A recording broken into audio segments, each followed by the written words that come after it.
philosophy matters. Hey, what's up, everybody? It's Jack here, and we have a really exciting show.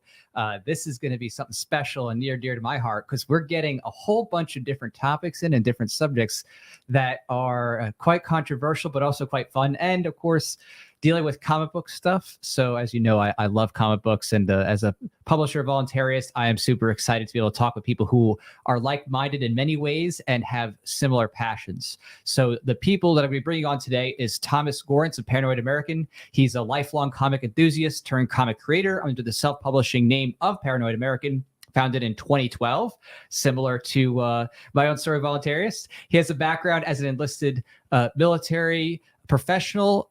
He's also a professional musician and has a decade of working post-production for Disney. Paranoid American creates art, comics and games that revolve around conspiracy theories and occult research. So that's going to be a lot of fun. And then in addition, we have a second special guest. So not just one, we have two special guests come on today. We have Juan from the Juan of The Juan podcast. So Juan is an avid researcher, truth seeker, podcaster, and host of the Juan of The Juan podcast. He enjoys long walks on the beach and talks about conspiracy theories. The Juan of The Juan podcast is a show where he talks about life, current events, esoterica, the occult, conspiracy theories, and other mysteries of the universe. Juan's goal creating his podcast is to offer a platform to ask hard questions and to share knowledge on esoteric subjects. So welcome, Paranoid American and Juan. How you doing? Good, man. Thanks for having us, man. I didn't think you were going to read that, but some people don't read that one part. Well, I mean, it depends. Like sometimes I'll summarize it, but when there's a lot of juicy stuff, I'm like, okay, I kind of got to read this all. There's a lot going on here. So, and plus, I mean, there's a lot that you guys have been involved with. So could you just, start us off here a little bit, with Thomas here, with just talking about some of your work and how you came to be a comic book publisher in the first place? Yeah, so Paranoid American, really quick, paranoidamerican.com is the quickest place to look at some of the comics if you want to read some as we're going over some of this.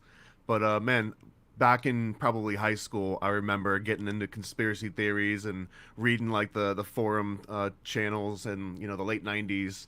And that just kind of like never got out of my head, even through my military career and everything else. For some reason, it just kept attracting me, even if it wasn't necessarily completely rational. And I've always kind of looked at it as like an American mythology, like all of our conspiracy theories and sort of like political controversies. It kind of builds this like pantheon of gods just in like modern day times. So originally I had this idea to turn it into an animated series, and I went to Hollywood and I went to studios, and I was a little bumpkin, like from the country almost, had no idea what I was doing. Looking back, it's almost embarrassing, but I got into some places and talked to some people and just had my hopes kind of like way up in the sky. And I think that's right when I met you. It was around 2012 when I realized that I had none of the resources or the budget to make anything close to an animation. But I stepped back and I figured, hey, a comic book would be a good stepping stone. I got to come up with storyboards anyways for an animator. Let me just start with a comic book. I can do it over the course of a year or something. I can kind of take my time with it, save up. And then, 10 years later, it turned into like the most expensive addiction / hobby that I've ever had, really. So that's kind of like the shortcut version. Awesome. And then Juan, how did you get into the work that you do with your cast and the information that you cover? So it started when I was a young boy. All my life I was born and raised Pentecostal Christian in a religious household.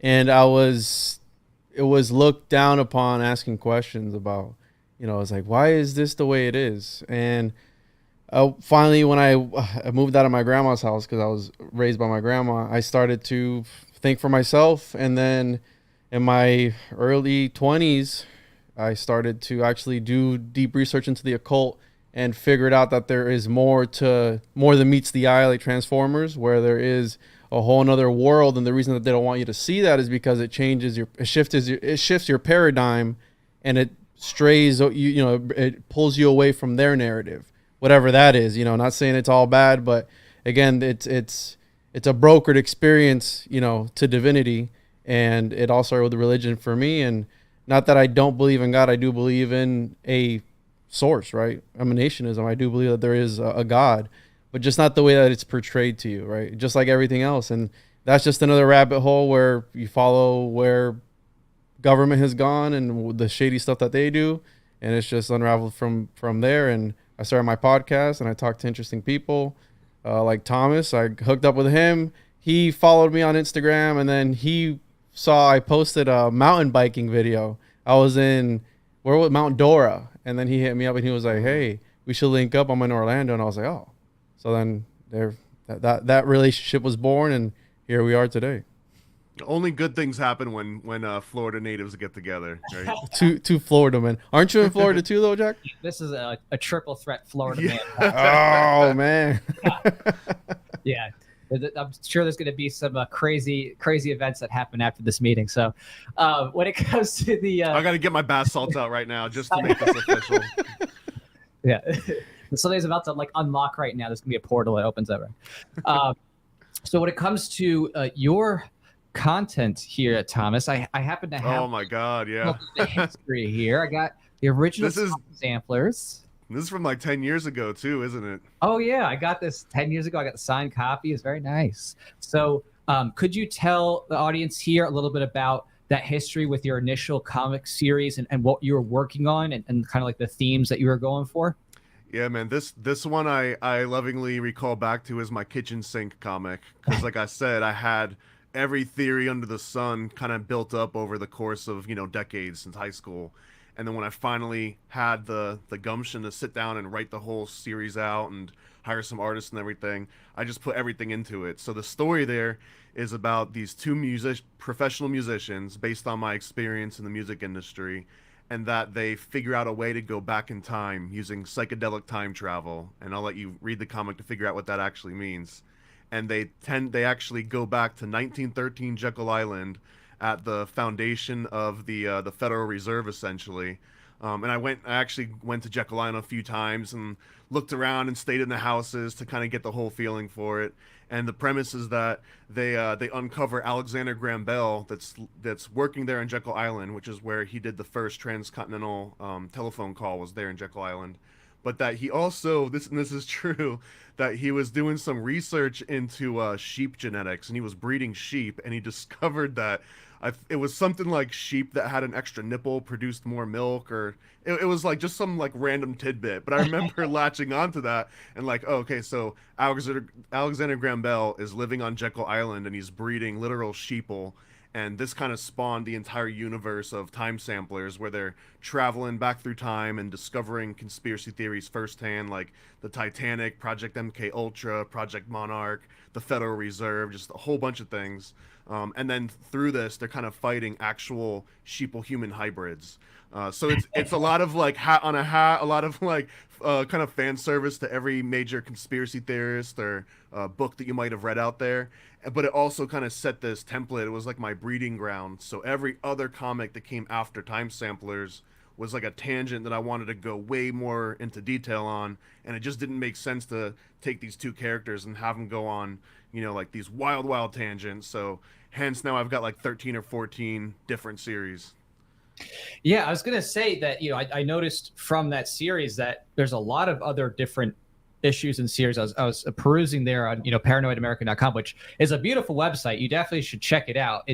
I've always have envied the art and the beauty that is your website, because everything's just so neatly laid out. You can scroll through past comic issues and pages. It's really, and that was all custom made. I mean, I spent a whole Christmas a few years ago just working on that. That's because that's my trade.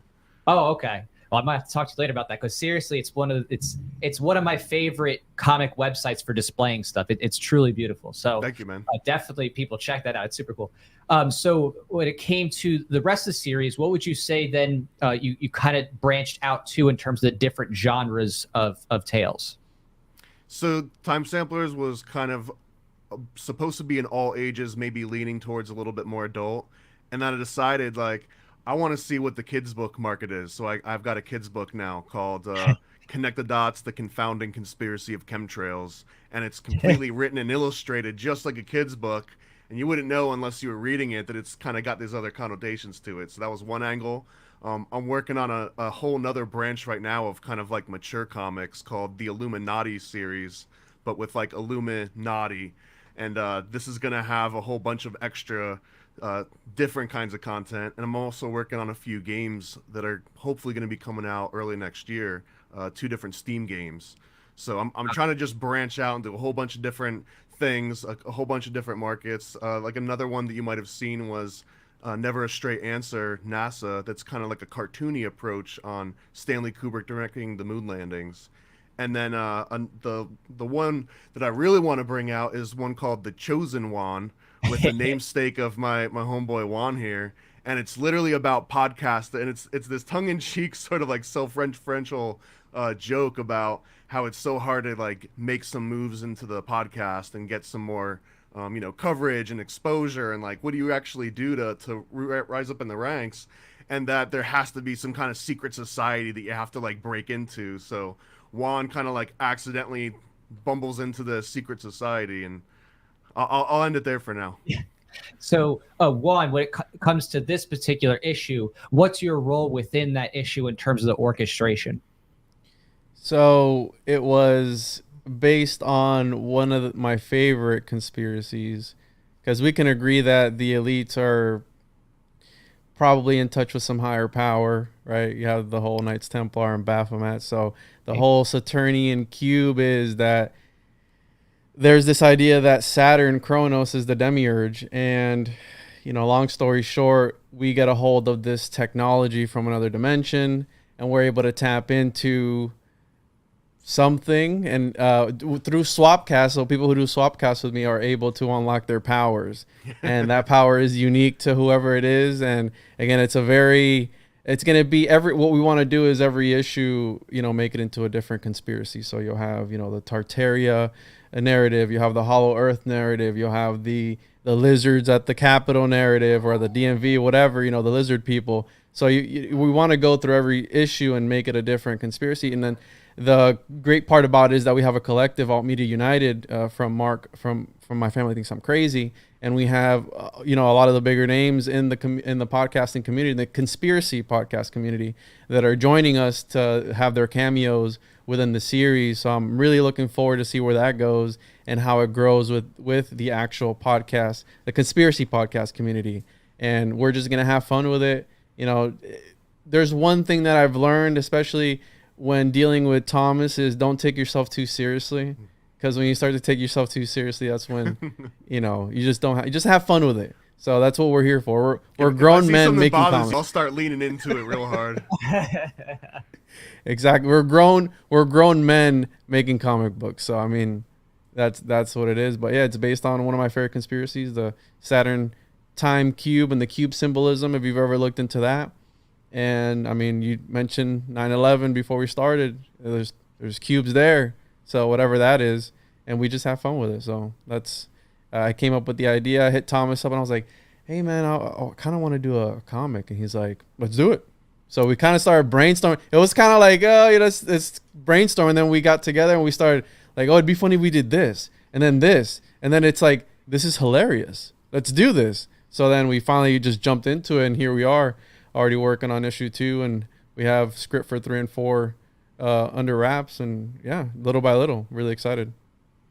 That's awesome. So when it comes to the conspiracies and things that you guys have gone over, what has been the conspiracy that you were most shocked about when you're looking into it to find out that it's the most like credible, in terms of like, you were like, okay, let me look into this, and you're like, oh wow, this is like really credible, like in terms of lots of evidence and stuff for it that corroborates it? Well, I'll let you go. I was gonna say you go first, because I'm sure you got some good ones. I got to think about that one.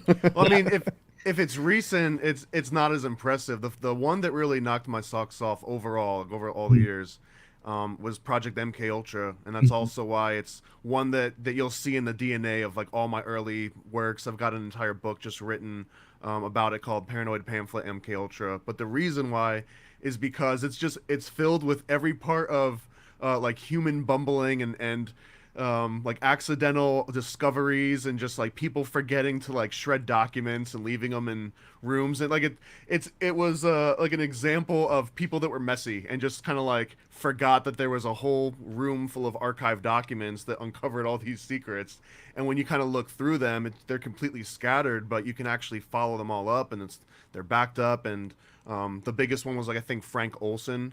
So the guy he was, for anyone that's not familiar with it, he essentially went in and got dosed by some LSD in like a cocktail at some like retreat, and he worked at Fort Detrick. And during this, he kind of either had a mental snap or he got into an argument with someone. The long story short was that he fell out the top window of the Statler Hotel and died on impact when he hit the ground. And there's kind of retroactive evidence and some research that he might have been pushed. He might have been, but this is probably the number one that was like, man, there's really something to MK Ultra specifically, because there's just so many documents that you can follow. And then that was like opening that little door, because conspiracy theories are all about threads and finding similarities with stuff, and it's like the key players that are in that story, they pop up again and again. It's like recasting a great actor in a whole bunch of different movies. Yeah, and that's one of the situations. It's a rare one where the government actually paid out the family. I think it was like $750,000 because he died. Olson, was poisoned by. And that was after they dug up his body and were able to prove that he had some kind of like a concussion or contusion to his head before he had been pushed out of the window, or it was like something along those lines, where they were like, we're just going to pay this family off and end this court case now. And I think there's like 5 or 6 other examples that somewhere from Dr. Ewan Cameron that were passed in Canada. And then there was a whole bunch of others for people that got dosed with like insane amounts of MDMA and LSD and just, drove them crazy forever. Yeah. Oh, yeah. In fact, being fun, we actually just did a video on MK Ultra. So we just did an education video on the history, because it was the body got exhumed, later. And then the family tried to sue in 2012, but the government said because they had already settled in the past, and Gerald Ford and the director of the CIA at that time, had apologized. They're like, oh, well, your case is done. But the judge said, your evidence is pretty strong that it looks like he got a cranial injury. So he was, knocked unconscious before being pushed out, the window. So it's a stumbled out. Stumbled Come out. On, allegedly. He supposedly got his LSD, I think, like a week before. So yeah, and I mean, I that's one of the coolest stories too, because they even know like the exact cocktail that he got dosed with, and the date and time and the people he was with, and it's just so well documented that it's irrefutable proof, and that's one of thousands of cases specific to MK Ultra. So. Right, that's just like the tip of the iceberg, which is what's really crazy, because they destroyed all the records from it. Well, not all of them, but most of them. Sidney got claimed that he was told to destroy them, but not all were destroyed. And there's a good book on it called Poisoner in Chief, that's out there that documents and chronicles some of this stuff. So, wow, I stumbled upon today. Actually, I was doing a podcast with the Illuminati Confirmed crew, which is another project that I have, and we were digging into the medical testing in Puerto Rico in the early 1900s, and Cornelius Rhodes, which was part of the Rockefeller Foundation, went over to Puerto Rico, and they were doing experiments on the civilians in Puerto Rico. They were throwing a bunch of chemicals on them and just doing horrific things. And it just, I look at conspiracies, like if you look deep enough, there's probably a conspiracy and everything, but just the fact of like World War II, where the Nazis, they were getting the eugenics from the Americans. The Americans were sterilizing people way before the Nazis were. And this was in 1913 when they were doing this to the people in Puerto Rico in the 1930s, around there, before World War II. So they were emulating us. They were copying, well, not us, but the Americans at the time. They were emulating them, and they had a race of like, hey, how many people can we sterilize before, the Americans are at 200,000 people. We gotta beat them, and then obviously the rest is history. But just the fact that the government experiments on people without their knowledge, and they just turn a blind eye to it.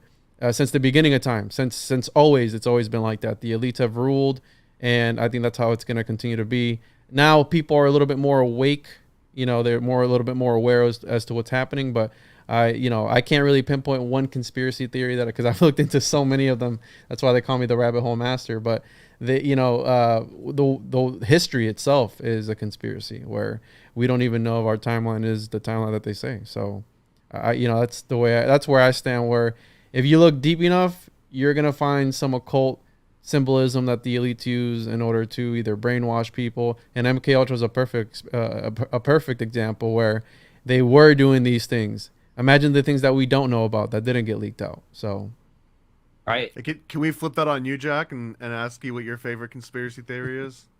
Well, I mean, the one that was probably the most impactful for me, I would say, I'd have to question whether it's a conspiracy, because you're talking about the American Eugenics movement, and learning about the case of Buck v. Bell was pretty impactful, because that's where Carrie Buck was forcibly sterilized by the order of Justice Oliver Wendell Holmes because she was epileptic, and her family, for 3 generations had issues. And I had never heard that before until I was in college. I was like, oh crap, like no one ever taught this before. I was like, what else don't I know? And that's what opened me up to be like, okay, I gotta go look at history, everything again. Like, if this happened and this is that crazy, like in America, I'm like, what else don't I know? So there's an interesting anecdote too, because I mentioned Alexander Graham Bell before as part of my first comic, and I did a really deep dive on just like every aspect of his personality. A few of the ones that came up was that he was a spiritualist, like a big time into spiritualism.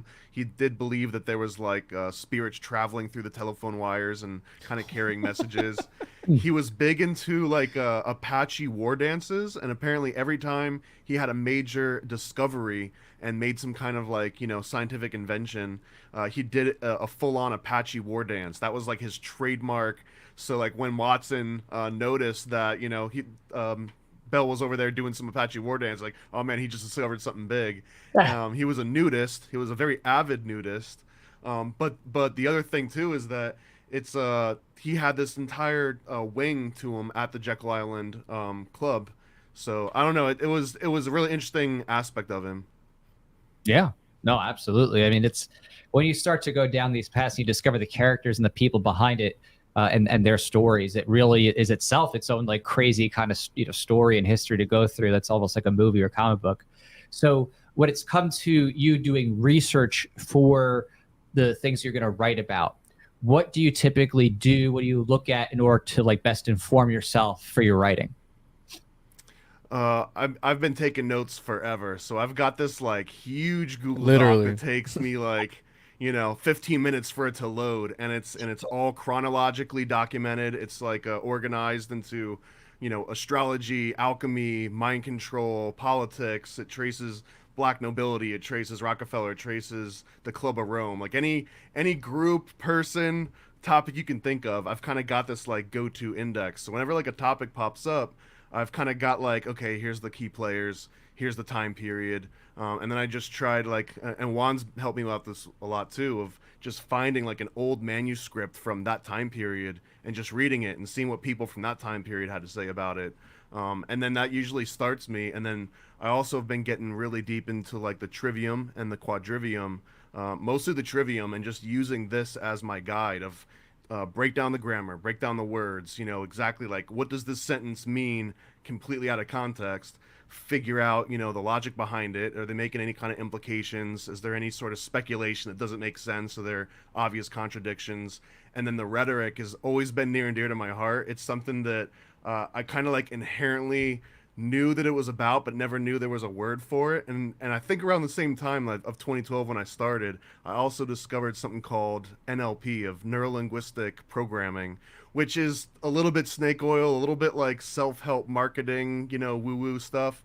But it also really drills on the skill of rhetoric and ways that you can, communicate effectively and communicate in kind of like secret ways, and planning anchors and doing spatial recognition and things like that.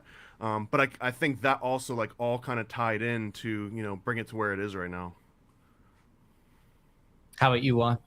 Yeah, I'm the same. I don't maybe write things. I do take notes. I like handwriting things. It takes longer, but you get more retention when you write things down by hand.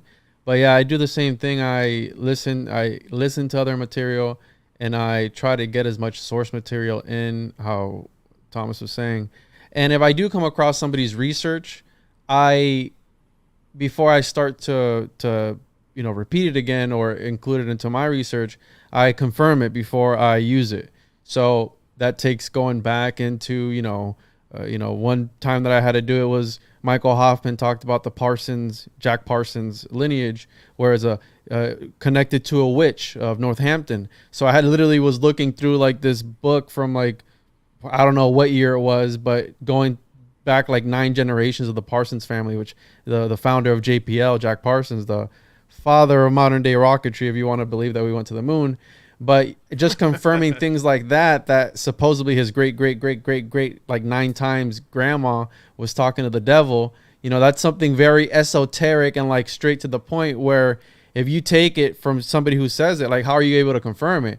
Well, some information that I've heard that's crazy and mind-blowing, but I can't confirm it. Maybe I'll just throw it out there and be like, hey, disclaimer, I don't know where it came from, but so-and-so said it, and they said this. But I like to confirm that whatever that person says, if I'm going to use it in mine, as a source material, I go to the original source. If you're even able to find it, you know what I mean?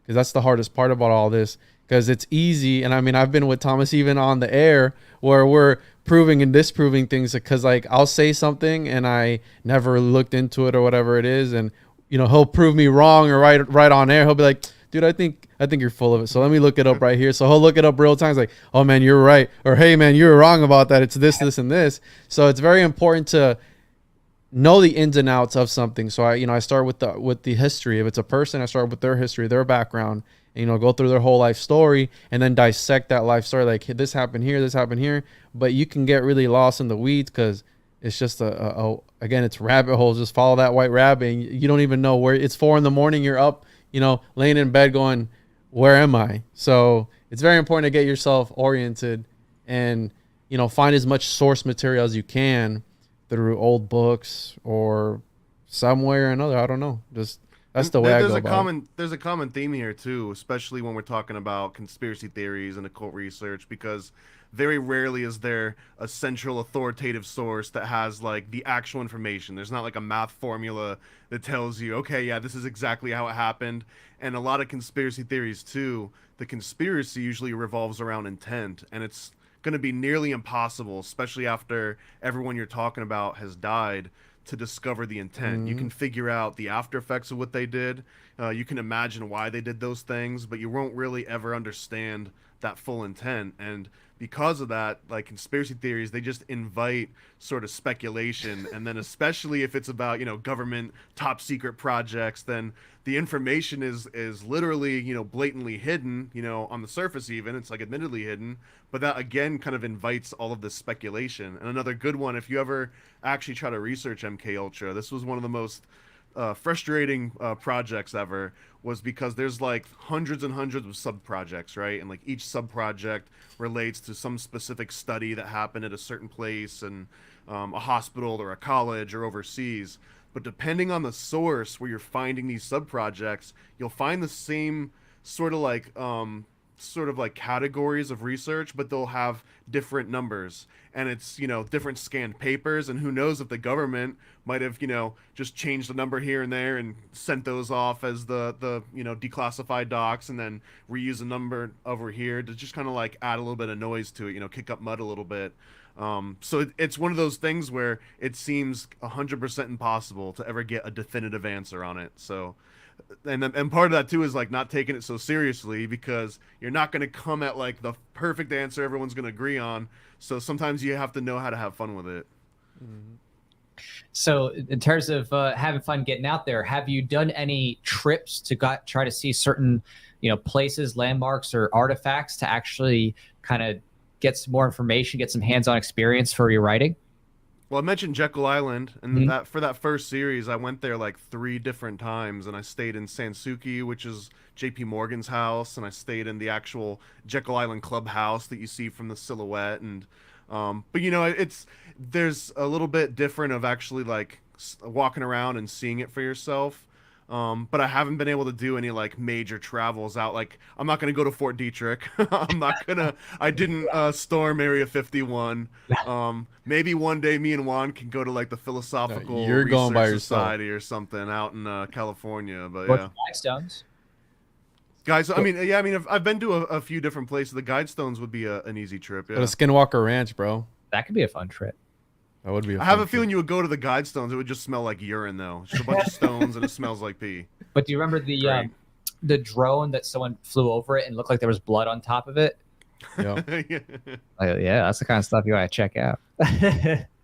Yeah, I did an episode on those. I was gonna go because I had a trip planned up to Georgia, but I ended up not going. But I've like did an episode on Coral Castle from Homestead. That's a I great one. went to Coral Castle, and you haven't really been to anywhere. I mean, there's really, if you're looking into the Bermuda Triangle, what are you gonna do? Fly out onto the middle of the Bermuda Triangle, see if there's a portal out there or something, you know? So that I mean, I haven't really traveled anywhere.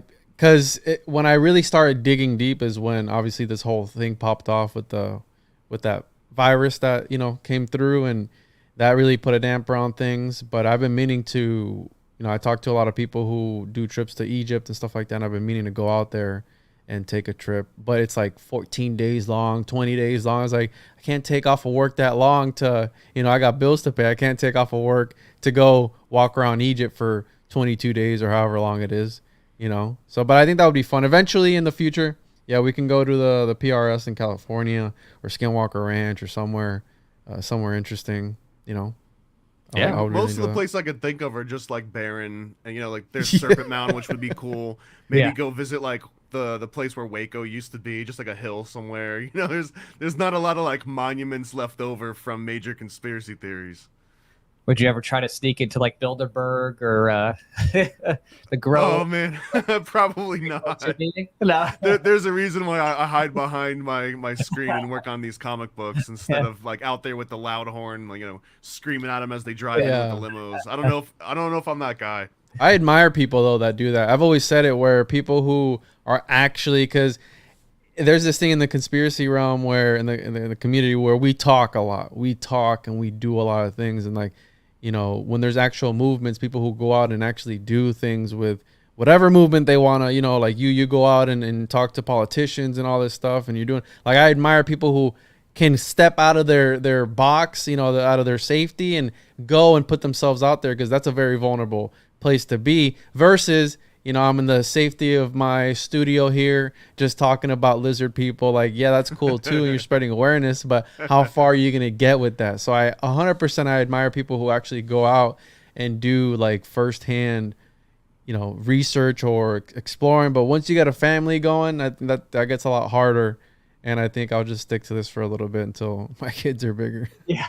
Just make your comic books and play your video games. That's right. In the safety.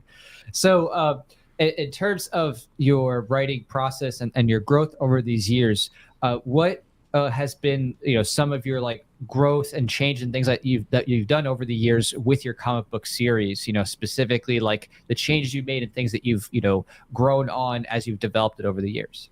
Yeah, I'd love to hear if this is the same for you too. But like the very first, I don't know, 3 or 4 comics I wrote, the first one I felt like if it didn't take me less than a year, then I wasn't putting my all into it, and I had to like keep researching and rewriting and everything. And now it's like I can knock out a script in a week or two if I'm really feeling it, and sort of like anti-intuitively, like I thought that all this extra time would make it great, but really it just makes it more and more scattered, and you kind of like lose touch with like a central theme. So that's probably the number one biggest one. And I wonder if you kind of like share that, like, did your first comic, did you spend like a really long time in trying to perfect it, or like has your process changed at all? Oh, I mean, for me, definitely. Like when I wrote the series, I had written it actually really far out, because I'd written like a movie script and I was adapting it. But when I first made my first issue, I'd say my goof points were that I used one artist for all elements, and I shouldn't have. So I had the same guy who did pencils, inks, colors, and even the letters, and he was not strong on letters. You know what I mean? And that was a mistake. I started to learn more about, okay, I got to divide this labor more and find the best talent for each. Yeah. And over the years, I started to get better and stuff like that, but I had some growing pains where I worked with a certain company, and they didn't come through as on time, and there was some workmanship issues. And I had another company that I was working with where they kept asking for things that were not part of the agreement. So I eventually brought it back to myself and started to manage it all myself directly with the artist. Like, no more middlemen or anything like that. I can just do this. I've done it plenty of times. So now things have been great for years. And the origin story that I have, the one that's currently Funny at Indiegogo, where it starts with the origins issue, that has been overall pretty successful. In our campaign right now that we're doing, we're over 100% funded, and I hear you guys are too, right? You guys hit over 100% funding. Yeah, in the first 24 hours. It was actually completely unexpected. It literally was. Yeah, I mean, it was pretty cool to see that, because like, oh, okay, wow, that's already up. So like, great. So when you did that, was it easy to like reach back to like past people who you've had before, support and stuff like that? Did that lead to your success? Or a little bit, although when I first came out, like when you bought that original time samplers, Mhm. I had a huge following building on Facebook on like a time samplers page, and Right. then I had like a Paranoid American page, and then at some point I logged in and I like changed my name to like a fake name or something, and I inadvertently locked myself out of the account. They never let me back in, and I was like, screw social media, screw Facebook, screw Twitter, screw everybody. You know what I mean? And I just kind of like went back into turtle mode and just worked on comics for 3 or 4 years and didn't share anything, didn't post anything. And then I think like maybe 3 years ago, I started the new Instagram account and started posting again. And that's kind of brought it to where it is now. So that was kind of it looked like I went on to a hiatus, but really what I was doing was cooking up 10 different series. And you mentioned before that sometimes you put in an artist and they don't actually come through, or maybe it takes a little longer, or maybe they just completely evaporate into the ether, you know what I mean? And that's sort of the origin story of why I've got so many different titles, is that I had 3 that I fell in love with, and it was everything that I wanted it to be. And then all of a sudden it's like the artist just stops responding and you never hear from him again. So instead of refocusing that comic and having them restart it, I would just be like, I'm just going to make a new comic and a new thing and find a new artist and a whole, new genre, everything. And then, that artist maybe flakes out and goes. So now it's like, okay, I've got 4 or 5 plates spinning, and every once in a while an artist will come back, or I'll revisit it and think, man, I wish it was finished. It would be really great. And then I'll just kind of start it over. So I've kind of learned that too. That was like, if you just have the one thing running and then there's a hiccup somewhere, like I need that fix, you know what I mean? So I had to have some other alternate sources. Yeah, no, I agree with you there. It can be tough, especially if you're doing over a longer period of time. I think that happened with me with my voluntarist at the beginning with my early issues. That artist who I was working with, he started to get more involved with like being busy with his new label. And it's a huge commitment. A lot of people don't realize, if you hire an artist for more than just one issue, if you hire them for 3 or 4 issues, I mean, they're probably working with you for at least half of that year to the entire year. That's a huge commitment for anybody. You know what I mean? So like a lot of people, like I don't know a lot of people that I could call on and count for them to like deliver consistently for a year straight. Yeah, no, it's true. You need to have like really good relationships and kind of like long-term orientation with that. And I totally agree. And I definitely developed those two myself, like over time, like having artists that would, stick with me much longer kind of thing, especially moving away from like the intermediate kind of comic book publishing group thing. So now, now I have my typical set of artists and people like that who I work with. In fact, you have Igor, right, on your... Yeah, that's right. So Igor is great. He was on and my... What a coincidence. I swear to you, I did not snipe him from your page. Yeah. And not that it's like that, but on Reddit, I think he had posted, looking for freelance work. Yeah. And I hired him to do a couple little pinups for my Secret Mystery School project that you pulled up there. Yeah. And as I'm following him, we're working together, and I see some voluntarist stuff, and I couldn't believe it. It blew my mind, because it was like reunited after 10 years. Crazy. It is crazy, dude. It's awesome though. The synchronicity is awesome. So he's the main artist on The Chosen One that we're working with right now with Juan. He's the main artist of that whole series. So what a cool thread that runs between these 3 Florida boys, no?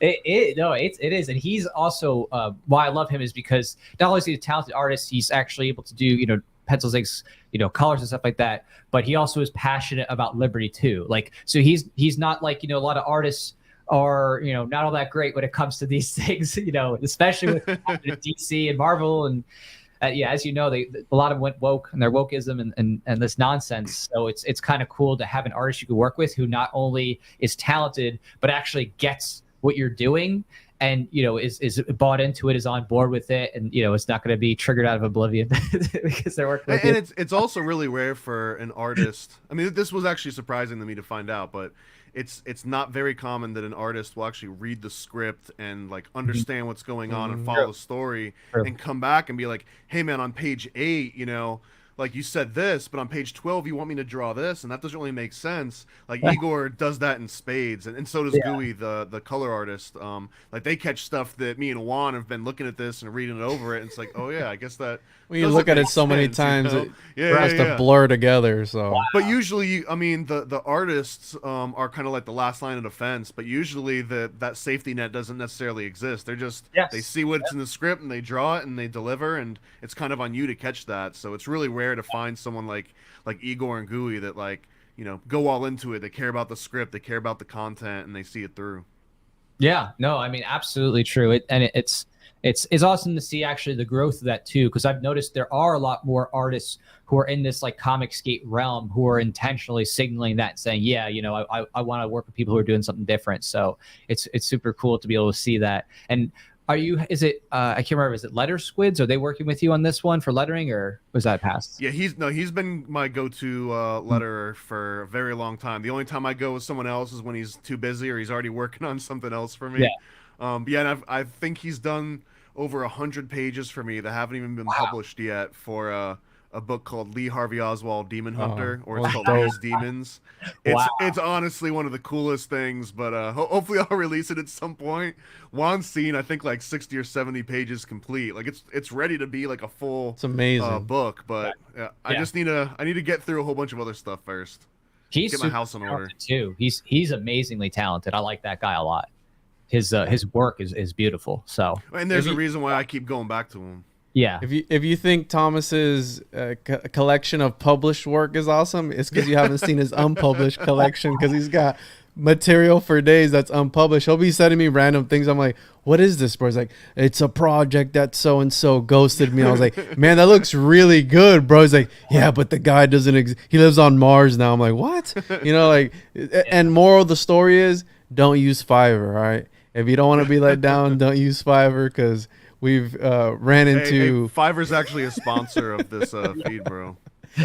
And here's the thing, right? Because I'm very fortunate to be working with Thomas, because when the people who are standing on the outside that don't know how much work actually goes into these things, you look at it, it's for kids, it's a comic book, why is it so expensive? It's like, well, do you not know the hours and the amount of money it actually costs to produce these things? It's like people don't understand it and don't appreciate, right? Like the as much as you will, because it's your own thing, and like obviously you're paying for it and putting all the work in. But it's just funny. I find it funny when people are like, oh, well, that's X, Y, Z. It's like, well, it's because you haven't been there since the beginning and actually know what happens behind the scenes for a project of this length. And I'm really fortunate to be working with Thomas, because he knows so many people in the community. He knows how the whole from start to finish how it works. And again, if I would have had to do it, I wouldn't be as far as, we're about to complete the issue number 1 here in the next couple of weeks, and it's already funded on Kickstarter. So I don't think I would have made it this far by myself if it wasn't for Thomas. I think the process could scare a lot of people away. Like Jack, if you started and, like say you got halfway through the first issue and the artist just completely ghosted you, for a lot of people, that would just be like, well, that was a fun experiment. I'm going to go and try something else now. There's a lot of self-masochism involved in this whole thing. Yeah, I'm glad you brought that up, actually, because that is an important point that I like to bring up, too, on the economic side of things. Because for me, developing a comic book is actually kind of this like perfect, accessible idea of what it takes to like coordinate labor and coordinate different specialties. And a lot of people don't realize that it's like when you're the person who's the writer producer, right? You're working to get the funds and you're putting this all together, but then you have to go and you have to orchestrate this with several different people. And depending on how stratified it is, you might have a separate penciler, a separate inker, you might have a flatter, and then a color, detail shader, depending. You have a letterer, you have the people who you're sending to print to and stuff like that, and you're having to ship. Like, there's a lot of things that go on and a lot of moving parts and a lot of coordination among people in order to make this work. And as you said, man. And life. I mean, again, like let's say you've got all those people, you've got 5 or 6 people that are working on one comic. I mean, those 5 people have lives, and if you're working on a project for over a year, how many unexpected life events happen to one person in a year times 5? It's such an unstable sort of, but again, like as the comic format, I mean, the picture just sits there on the page, right? And it's not like it's like something can so drastically happen other than maybe you have to change art style halfway through. But yeah, it's kind of insane. And I wanted to poke this out too, just because complaining about the economics of comics is one of my favorite, very niche sort of complaint things. But when you look at like Marvel and DC or Image and Vertigo and all of like the big ones now, even Boom Comics with like the boys, they can sort of afford to print, tens of thousands of comics and lose money on all of it. And it can even be like a best-selling comic and still lose money because they've got that ancillary income from the action figures, from the Happy Meals toys, from all of the cross tie-ins, the Walmart shirts. So it's like, great, yeah, they can lose money on this, insanely popular IP that they've got. Whereas indie, comics, we don't have any sort of like fallback. Like the comic is the thing. There's no movie coming out. There's no Happy Meal toy coming out. So that on top of it, it's like the prices are much higher for us to get these shorter runs, and it's a really hard uphill battle. So it also requires readers that like just instantly connect with the content, so deeply that it's not just, I would kind of like to read a superhero comic today, and you walk by and you can grab like one of 20. Hopefully with like a Time Samplers or The Chosen One or Secret Mystery School. It's like, oh man, this is so niche and it talks directly to me. I can't find this anywhere else. That's kind of where the niche, ends us up at least. And I think that it's kind of the same for you, but you found your niche like really well. Well, yeah, I mean, I'm in a niche of a niche because mine, and in some ways you guys, you kind of are too. Maybe it's a little bit bigger in some ways, but the niche I'm in is in the sphere of like promoting individual liberty, like human liberty. And then on top of that, it's the superhero genre of comics. So like, I'm like way like, I'm like getting water out of a rock level, for getting the support. But I worked really hard, did lots of outreach messaging, promotion, stuff like that, just trying to bust it to make it happen. And yeah, eventually it did kick after some success and some failures, and then some success, a little bit of failure, then success, kind of thing. So as it's kind of a bumpy ride, but if you keep going with it, if you stick with it, eventually it starts to stick. People don't see those low points, they only see the high points. So they're like, oh yeah, this is easy. It's like one of the things that I couldn't wrap my mind around when I started with Thomas is like, no, this guy is the guy who draws the inks, and this guy is the guy who does the colors, and then this guy is the guy who does the letters. I was like, what are you talking about, bro?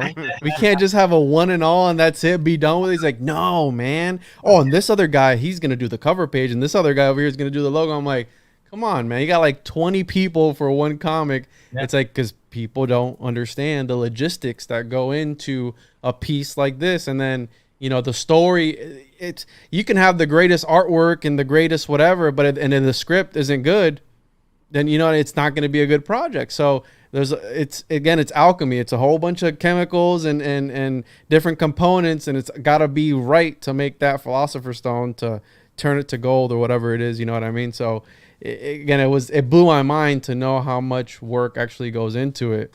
But again, fortunate enough to be working with Thomas to where everything is kind of sort of streamlined as it can be.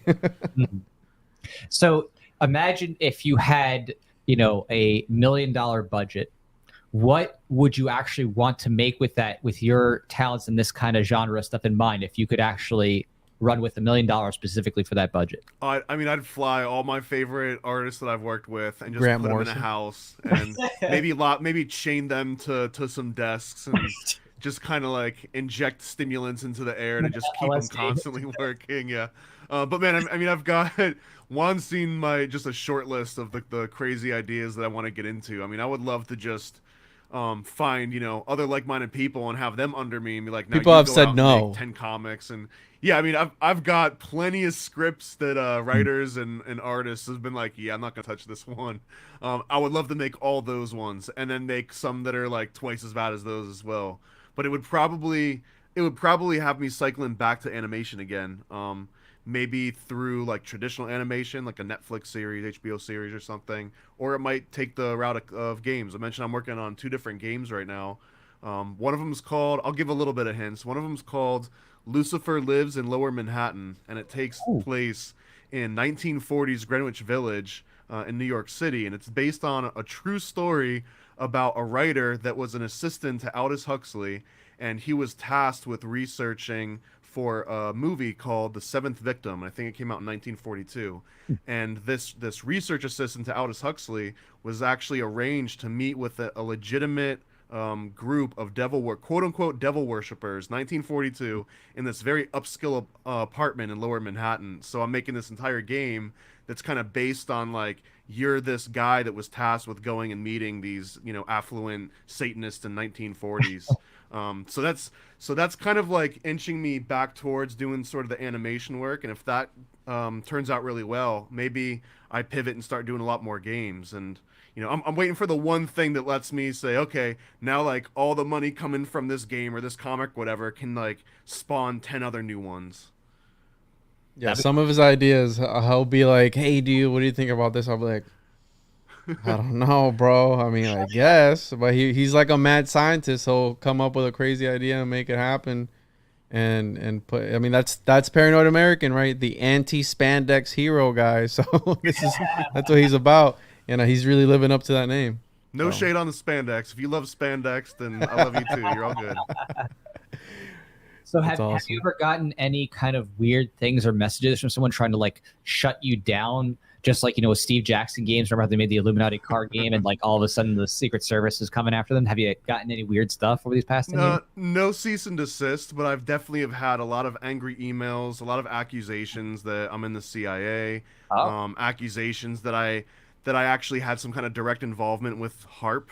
At one point, that's probably my favorite one. I like that one. Someone actually thought like I worked at HARP at some point, and then Juan had recently exposed me as a 32nd degree Mason on one of his shows, and I've been getting a little bit of hate here and there from that one as well.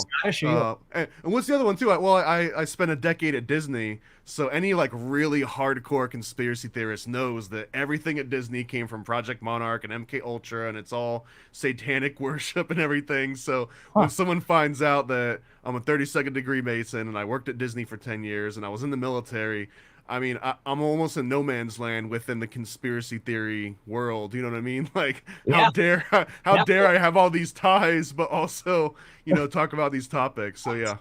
I mean, it could only be worse if you like left, the Bilderberg group. You're like, hey guys, I'm coming up with this new comic book series.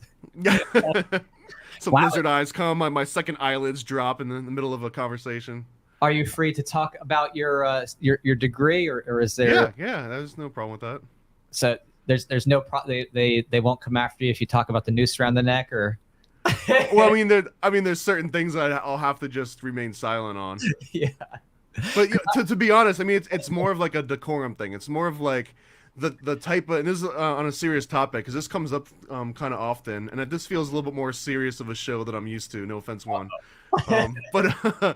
But usually it's like the type of thing that someone expects this, like a secret for a Mason to divulge to them. It's not anything that you can't just find yourself by just Googling it and doing some research. You can find for sure what happens and what's talked about.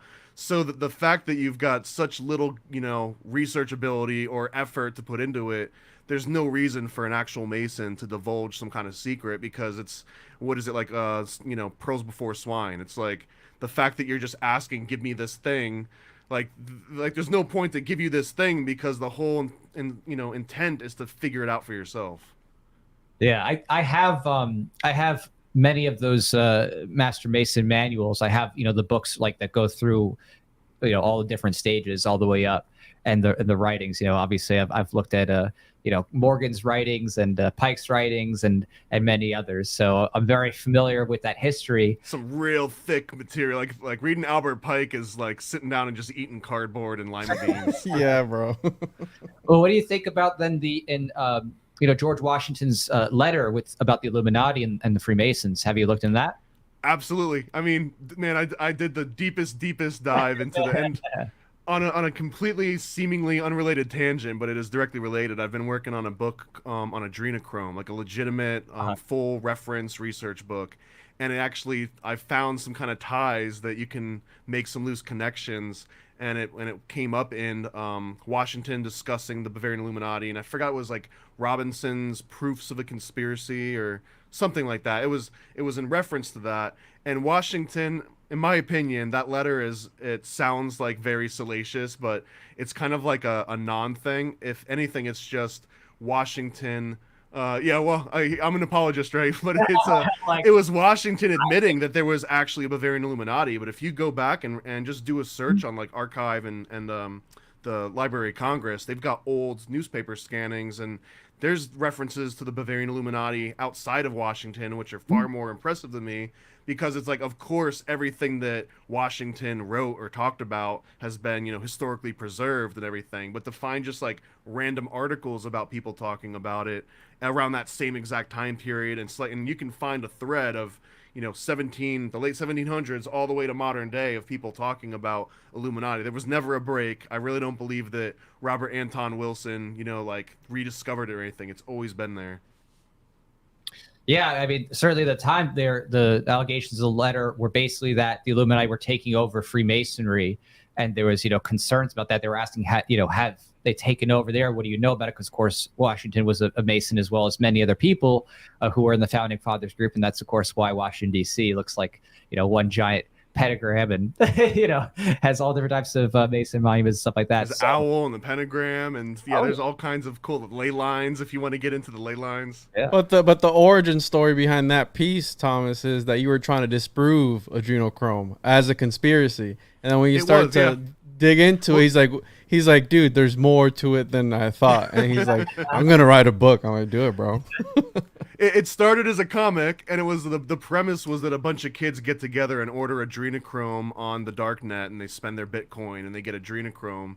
And then I was like, and then what happens? And I was thinking, well, what would happen if I were to order, and I didn't do this, but if I were to order adrenochrome and I was to just, ingest it, how do you do it? Do you inject it? Do you smoke it? Do you sublingually take it? So I started doing some research and found people that actually had tried it, and tried to, sort through all the cruft that was involved in.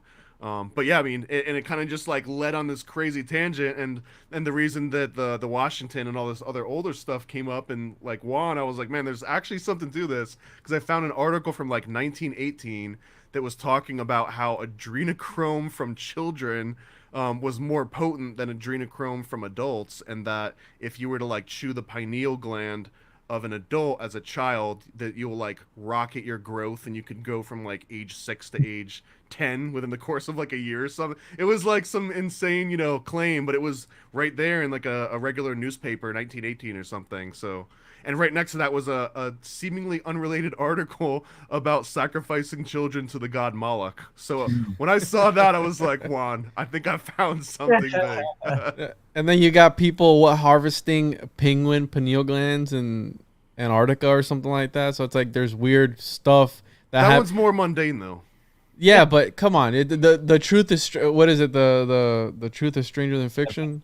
Yep. You know what I mean? Like it's crazy when you really start to dig into these things. It's like there's a conspiracy almost in every. Not saying that everything is a conspiracy, but if you look deep enough, the people connected to all these corporations and all these things, there's usually something connected to something else that's connected to conspiracy. So that's what I've learned from doing all the research I have, and talking about the things that I talk about on a daily basis. Yeah. I mean, one of my favorite quotes is, your mom and dad planning you a surprise party is a conspiracy. It's true. It's as long as there's a couple of people gathering in secret to discuss plans, it's a conspiracy. That's right. Absolutely. Yeah, I mean, there's lots of stuff I think that people are now more open to, especially after the Epstein situation. I think a lot more people have become, more aware, and at least now, like, not totally dismissing it. Thanks to the CIA's, use of conspiracy theorists, try to shut people down. People are much more open to understanding that while there are certainly lots of conspiracies, and it's easy to get wrapped up in it and be like, believe everything's a conspiracy, like that.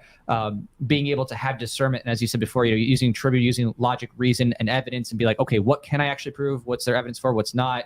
And being realistic about what's inductive, deductive reasoning skills that you're applying. There's at this point, it's pretty clear that the world at large is run by a lot of really sick people. By lizards, yeah. I don't know if it's lizards, but it's at a bare minimum, it's people who are willing to do some very sick things with others in order to use it as blackmail to keep them controlled, and to have an in-group kind of identity to make sure that no one bucks that type of orchestration.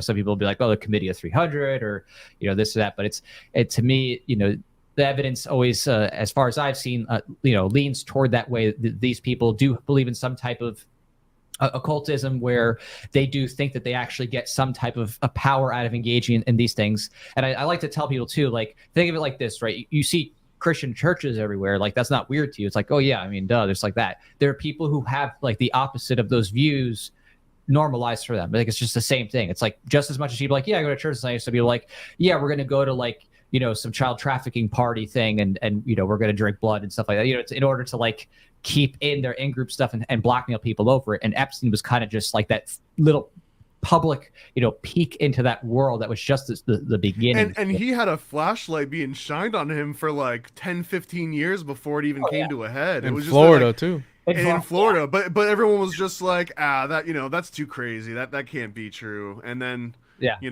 and I guess now it can't be, the intent can't be proven because he's gone now. Well, you get both sides of the spectrum, right? And history, right? It's his story. That's why you have to take everything with a grain of salt, especially something that you can't, firsthand prove yourself. I mean, it can be a conspiracy because, again, all the history books are written by the people who won, not by the people who lost, because we're not ever going to know about them, but by the people who won. So you have this spectrum of where it's like how Thomas is saying, oh, that's too ridiculous to be true. But it's like, what's too ridiculous? How far does it really go? It's like, do you choose to ignore it because it's too ridiculous, or is it ridiculous enough to where you look into it and you go, okay, well, there's some credibility here. So, being in the conspiracy community, it's easy to get lost, like I said earlier, get lost in the weeds because everything and anything is a conspiracy.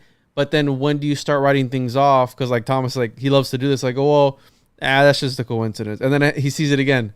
That's just, and then he'll see like a third time, like, all right, there's a pattern here. Let me start looking into it. I've got a threshold for coincidence where I'm a skeptic at heart. Like a lot of the things that we write about, like I don't really think that there's lizards controlling us. Yes, there is. Juan does. But I do have kind of this like unspoken rule of like, after I hit 3 or 4 coincidences that are like, okay, how many coincidences will I allow myself to just keep saying it's coincidence? Is it 100? Probably not. If any 3 of us, if we saw 100 coincidences, you'd start forming some bias on there. So there is a finite number, right? So is it 100? Is it 50? Is it 20? Is it 3? I think that some hardcore conspiracy theorists, maybe their threshold is 1. They hear one thing and they're like, oh, yeah. I believe it. I'm on it. Like there's no such thing as any coincidence. But like, I don't know, mine maybe started around like 7 or 8, and it's like coming down a little bit just because I keep seeing that's a high threshold, bro. Things. I mean, again, I'm a skeptic at heart, but like when you see another one that you mentioned that was like irrefutable, Bohemian Grove, like the first time that I actually saw the footage of Alex Jones and the other guy that had snuck in and recorded Bohemian Grove. And it's like, all right, these guys during the day are literally like, right-wing fundamentalist Christian, I'm against divorce, I'm against even like looking the wrong way at another person. Right. Yet you're running around, worshiping pagan idols naked in the woods. And like, it was just like this immediate snap of like, wait a minute, this is either 100% fabricated or it's real, and my world has just completely shifted, and it was the latter. Well, and Nixon talked about it too in the Watergate tapes. I can't say what he called it because it's a word that YouTube doesn't like, but Nixon in the water. A bunch of silly guys running around the woods is what he said. Not this month. You can't say it this month, right? This month, especially looking for it. So yeah, I mean, these are just things that are like, this is out in plain sight. Like this is, as you said, this is not like, oh, like he said, she said, oh, you never see it. No, like this. Well, that one wasn't in plain sight. That one, I think they were banking on no one ever really sneaking in and right. you know, exposing it, and that's what made it like so authentic. Of like, holy crap, like this is was literally, candid. yeah, it was so candid, and that one was what blew my mind. I think more than anything, thinking back on it. And there had been articles written about it too in the cremation of care. Even back then, just like there's articles written about Bilderberg, it just wasn't as like widely known, but someone could have readily found out about it, kind of thing. But no one had, the gall, except for one very special man to actually. Yeah, and you're referring to that. There was a Time magazine article that was like way before that, and it was like a 2 or 3 page spread on it. But still, even those like static images just didn't have the same of like hearing that voice coming and like ha ha ha ha, ha and like people screaming and the fire, and man, it was a total trip. I still can't believe it thinking back that those were the elected officials all wearing literal robes. Surrounded in a big fire and chanting. I don't know. Yeah, no, it's wild. So for both of you guys, who would you say are your two biggest influences or writers in this kind of realm? Like for example, for me, I think often of Fritz Springmeier, and I think Vigilant. Oh, jeez. That scares me a little bit. You say I'm going to go and rob a bank pretty soon, is what I hear. I mean, for me, I mean, in the comic wise, Alan Watts and Neil Gaiman, my go-tos. I wouldn't compare myself to either, but Alan Watts or Alan Moore? Alan Moore, yeah. Alan Watts is another, yeah. I think about conspiracy stuff because Alan Watts, yeah. Well, actually, I would say Alan Watt without the S is probably a bigger influence on me than Alan Watts with the S. The sort of like esoteric Buddhist, we are all one kind of guy. But in the conspiracy world, Jordan Maxwell is on like a pedestal above no other, even though I absolutely don't fully enjoy all the numerology and wordplay and stuff, but I love it. It's like I just eat it up like it's horrible candy that rots my teeth, but for whatever reason I just absolutely love that stuff. And I think that's probably like one of my main go-tos. And then Manly P. Hall is, I think, one that's like whenever I find someone else that really loves Manly P. Hall's work, I know that I've got kind of like a comrade to like to talk about all kinds of cool other stuff with. So those are kind of like my big ones. And thanks for correcting me. Yeah, Alan Moore, not Alan. Yeah, Alan Watts. Watchmen. Yeah, Watchmen. What's the other guy? Grant Morrison too. He's that guy is crazy and all the stuff that he's done. But yeah, for me, growing up, I really didn't read that many comic books. I showed the ones to Thomas that I did read. It was like what'd you call it? Like the 25-cent bin or something like that. Like it was like Motor Mouth and something else and like all this other crazy. That's what I grew up on too, though. I mean, I said that, but I mean, my comic books were all from like the 70s and 80s. They were like, you go to the comic book shop and they'd have all like the nice brand new ones, up like at eye level, and then underneath they'd have these like bins you'd pull out that were like traded in from generations ago, and those are the ones that I always had to pull out from. And yeah, that was like all of your examples reminded me of those. So I grew up on those, and then obviously Manly P. Hall is another one of the people that I in the occult aspect of things that I really look up to, and I've learned a lot from. And I just reading, I can't think of any other authors right off the top of my head, but definitely Manly P. Hall has been a really big inspiration and influence on the work that I do and the things I look into 100%. Has there been anything that you guys have tried from your research that you're like, okay, I wonder if this does anything, kind of thing? Just like you have in your comic books where people try something. Like occult wise, you mean like practicing the occult? Could be anything, not necessarily occult, but just any type of whatever, conspiracy, mysticism, whatever thing. Have you ever been like a Hunter S. Thompson and decide to try it out yourself to see what happens? I mean, yeah, I tell people like, as a podcaster, we're all alchemists because we're transforming the thoughts of people in real time. I mean, that's what happens. I've tried not so much how you said there's the opposite spectrum of people who go to church and they do a Eucharist and all this stuff. You know, there's the opposite spectrum of people who, you know, put up an altar to whatever God that they want to do and burn candles and all this stuff. The only occult thing that I've done, as far as, because I do believe in magic and all this stuff, just, you know, the law of attraction, where you think about something, you put all your intention into it, and eventually it'll manifest itself. And I think I've been practicing that, and just trying to have a clear mindset, and just really trying to be positive as much as you can, which can be hard sometimes. As Thomas, I'll rant to Thomas and vent to Thomas about people and things. I'm like, oh, you know, this and that. He'll be like, bro, just chill out. I'm like, yeah, you're right. So just, you know, keeping a clear mind, and almost like meditation. I mean, and just really projecting my intention out there and focusing as much as I can on it. And I think that's how I've gotten here so far. So that's my occult thing that I do. I don't do as much as, you know, I'm not a magician doing some Crowley stuff. My whole thing is all mental. You know, one of the Hermetic principles is all is mental. So all is mind. So that's, you know, I take that and I use that in my day-to-day life. So I've got a couple examples. Okay. It's gonna be good. I've been bugging Juan to summon a demon with me on live feed, but he refuses to. Nope. I think it would be the coolest thing ever, because it would either prove that demons are 100% real, and we would be the first ones in history, and we'd broadcast it live. They're real. And be famous forever.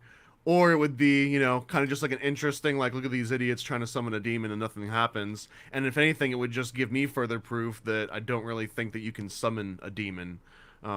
So anyways, that would be one, but as soon as Juan comes around, my better examples is that I mentioned before NLP. So again, neuro-linguistic programming. I got into that because I read that it was like a CIA mind control topic. And there was one of the guys that literally wrote the book on NLP, Richard Bandler, and I forgot the other guy that he worked with for some of like the seminal original work.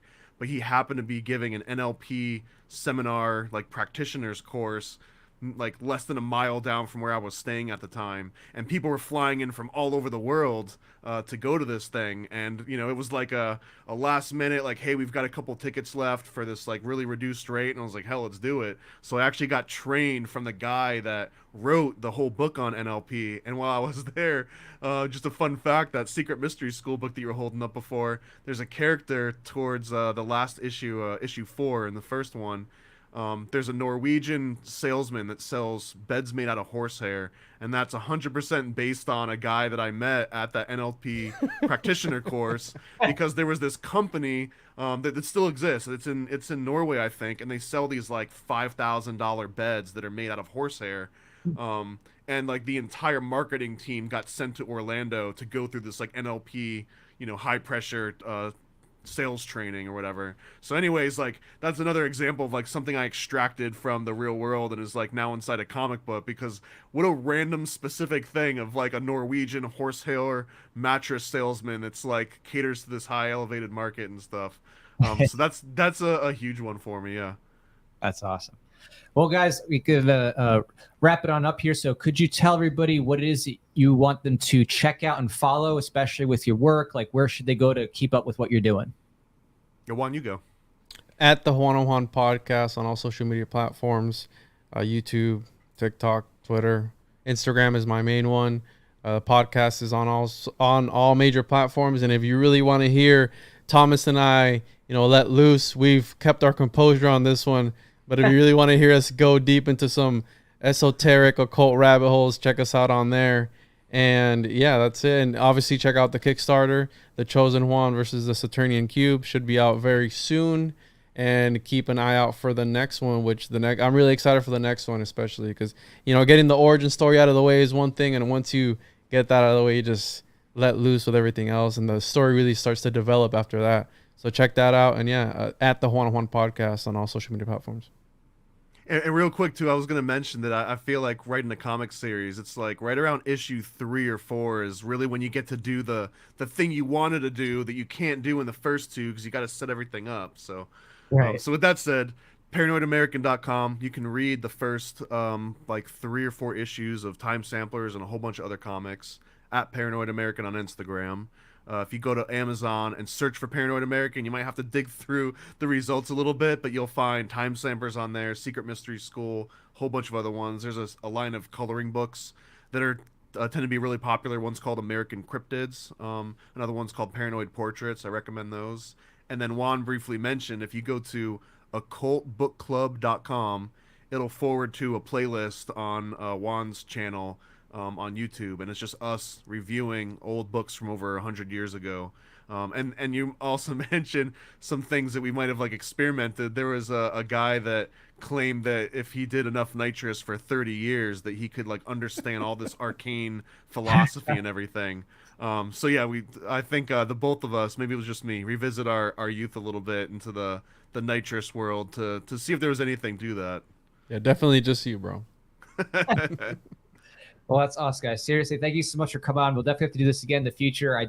I think that we only scratched the surface of things that we could possibly talk about today. So I really appreciate you being generous to talk about your work and the history. And it's really cool to me because honestly, I've always admired, your work from the beginning. I thought that art was really good. So yeah, that is disappointing that artist, had that flaking issue. Well, to be clear, that artist is rock solid. That's a new concept collapse. Nicholas Colicity. He's still working on issue 6 as soon as I finish writing it. So he's golden. That was another guy. Okay, good. glad to know that's not that one. That's good. It was another 10 or 12 guys, but he's one of the good ones for sure. 100%. Okay, good to know. Yeah. Absolutely solid. So thank you so much, seriously, guys, for coming on, and we'll definitely catch up soon. And who knows, might even actually meet up for something in Florida. Who knows? We're gonna have to have a crossover at some point, man. You got a comic book character, we got a comic book character. Like they're gonna have to meet up. So yeah, we could do something interesting like that. Absolutely. All right, take care, everybody. Talk to y'all later. ZeroState with Jack Lloyd. Where